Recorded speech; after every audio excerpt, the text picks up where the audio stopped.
రీసెంట్గా particularly vulnerable tribal groups అయిన సిద్ధి tribal community 72% లిటరసీని achieve చేయడం జరిగింది. Siddi tribal communities are an Afro Indian tribal communities believe to have migrated from East Africa. So వీళ్ళనే Habshi tribes or Badshah tribes అని కూడా పిలవడం జరుగుతుంది. సో వీళ్ళ యొక్క లొకేషన్ చూసుకుంటే ఇండియాలో వెస్ట్రన్ కోస్ట్లో ఉంటారు. వెస్ట్రన్ కోస్ట్లో కూడా మేజర్గా గుజరాత్, కర్ణాటక అండ్ మహారాష్ట్రలో వీళ్ళు ఉండడం జరుగుతుంది.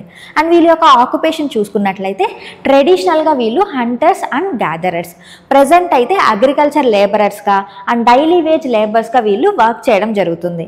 సో వీళ్ళు ఇండియాలోకి ఎప్పుడు ఎంటర్ అయ్యారు అంటే 6th సెంచరీలో అరబ్ ట్రేడర్స్తో పాటు వీళ్ళు ఇండియాలోకి ఎంటర్ అయినట్టు బిలీవ్ చేస్తున్నారు. అండ్ అలానే ఈ ట్రైబల్ కమ్యూనిటీలోని డిఫరెంట్ పర్సన్స్ అనేవాళ్ళు 16th సెంచరీలో పోర్చుగీస్ అండ్ బ్రిటిషర్స్ వచ్చారు కదా, వాళ్ళకి స్లేవ్స్గా వీళ్ళు ఇండియాలోకి ఎంటర్ అయినట్టు చెప్పుకుంటున్నారు. సో ప్రెజెంట్ అయితే ఈ సిద్ధి ట్రైబల్ కమ్యూనిటీ యొక్క స్టేటస్ చూసుకున్నట్లయితే యూనియన్ గవర్నమెంట్ వీళ్ళని షెడ్యూల్డ్ ట్రైబ్స్గా రికగ్నైజ్ చేయడం జరిగింది.